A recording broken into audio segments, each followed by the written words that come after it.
Okay, I think I am live. So, hello everybody. My name is Lindsey Stirling. I'm a violinist. I right now am in the middle of a farm in Missouri. That's right, in the middle of kind of in the middle of nowhere. So, if I cut out, I am so sorry. I'm fighting against not great Wi-Fi connection, thus being in the middle of a farm in Missouri.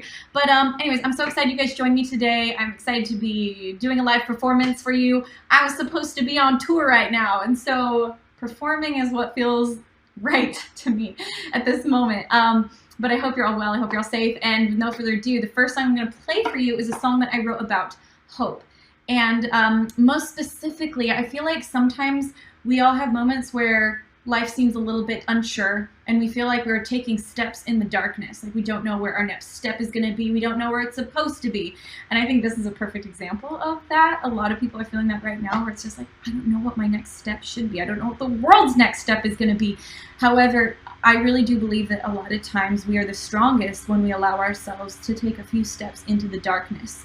And that's, for me, that's faith. You know, trusting that there is going to be something on the other side, trusting that I will see the light at the end of the tunnel soon. And so that's what this song is about. It's about taking a few steps in the dark and then being able to see the light. So this is Take Flight.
awesome. Thank you. Thank you so much.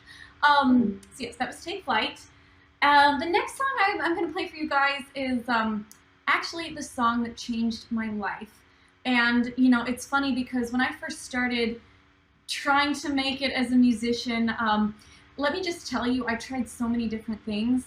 You know, first I remember I tried to get like a big manager, and I tried to get a record label, and I sent my music to all kinds of people, like anyone I could think of. I would send them this little DVD that I made of me performing in my living room and dancing, because for those of you who don't know, I'm a dancing violinist. That's what I do the most when I perform, and even in my music videos, I dance and jump and twirl all over the place while I play the violin.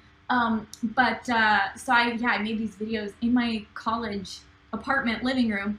You know, my roommate filmed it, and I sent them to all these agencies and just trying so hard to get someone to believe in me. And I remember even getting on a Greyhound bus and riding it to Las Vegas so that I could go to all these different entertainment agencies in Las Vegas. And I like literally handed it to the front desk people. I mean, probably not the best idea. I just tried everything, is all I'm saying. I tried so many different things. I played college showcases, and where I just thought, I don't know how much longer I can do this.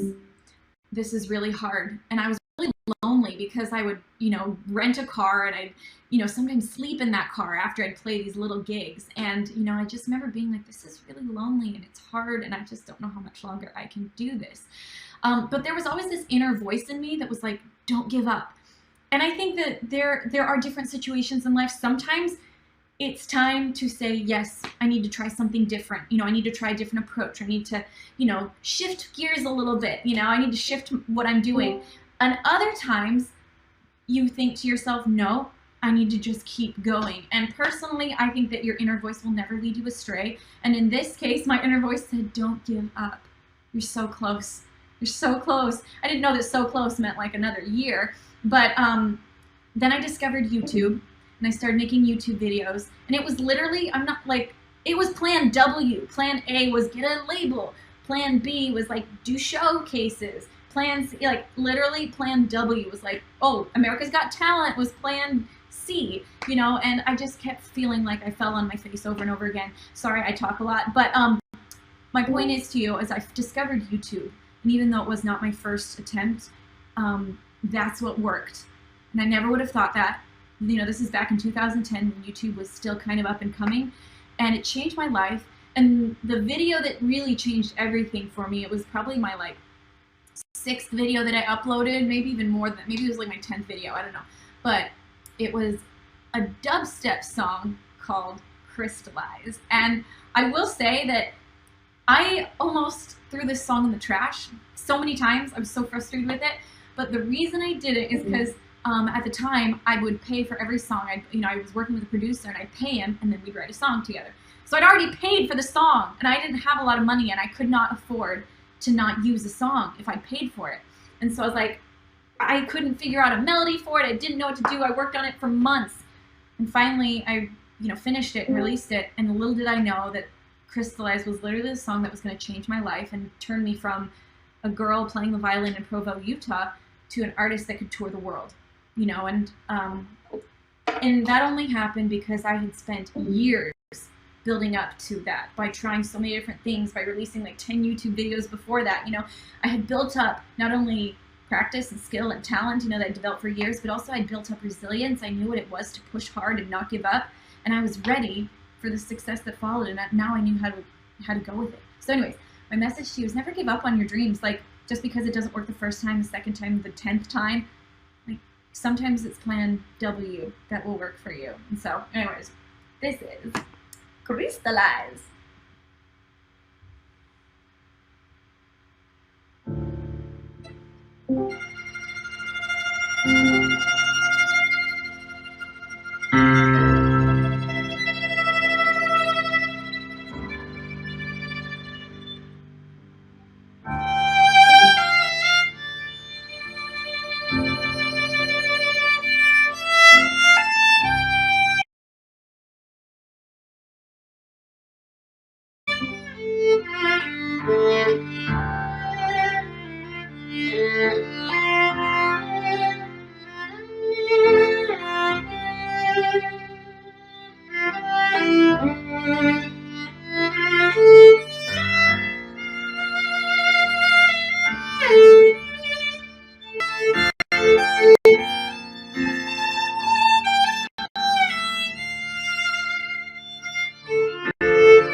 Awesome.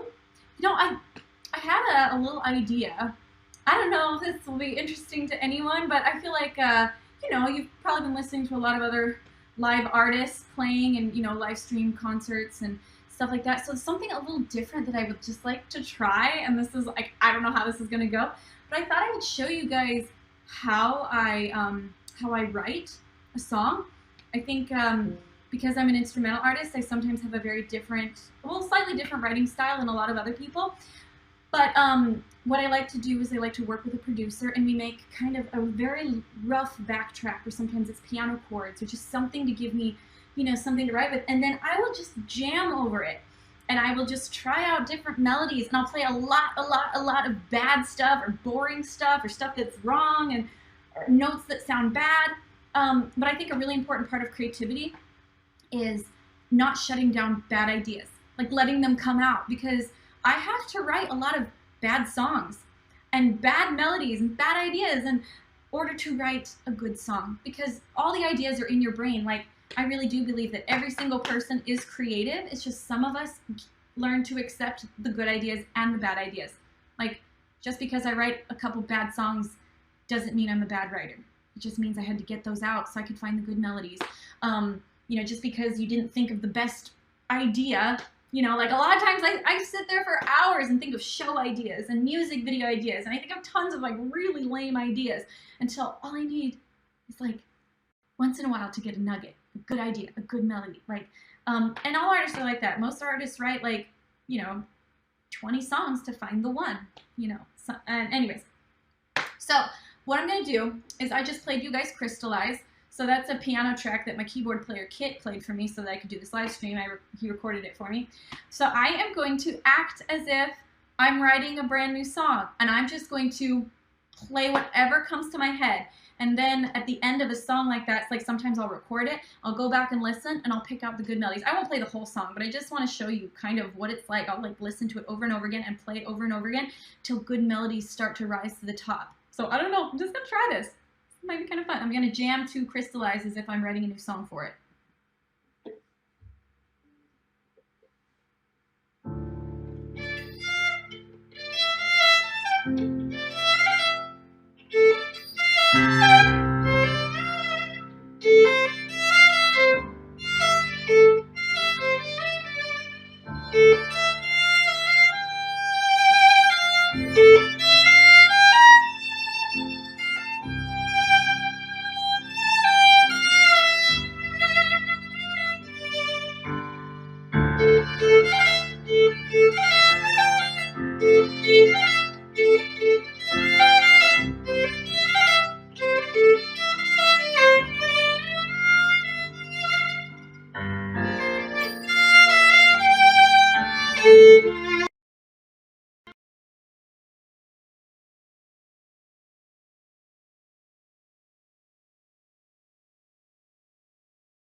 I don't know. Maybe that was just really weird. I don't know, but so I will say there was a couple things that I think were okay in that I'd like think to myself, okay, like that little beginning part that came back twice.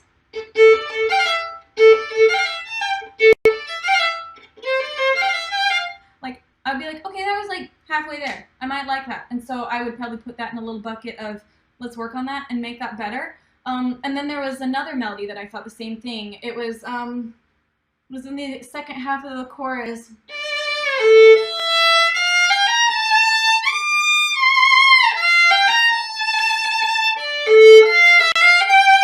Something kind of like that.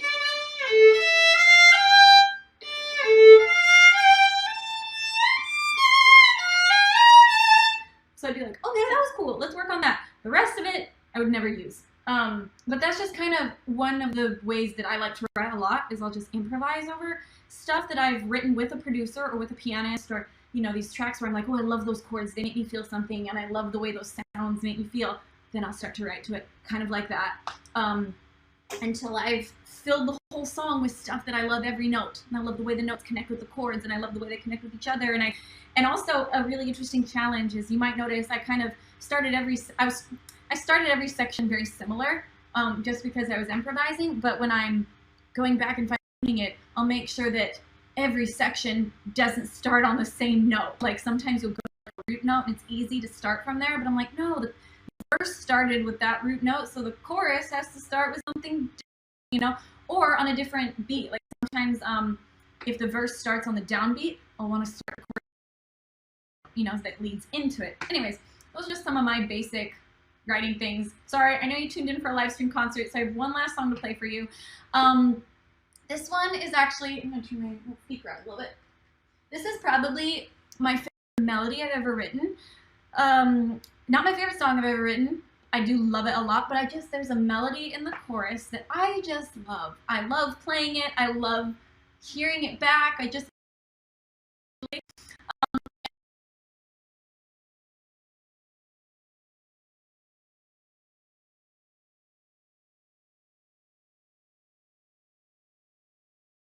not piano, it's bass. It's usually very electronic feeling. It's very heavy, lots of bass, lots of big drums. This one, when I wrote it, I wanted it to feel like you were in the woods and fairies were dancing around you. Yeah. So anyways, I just filmed the music video before this all happened. I filmed it like a month ago, and you guessed it, it was in the forest, and there will be fairies.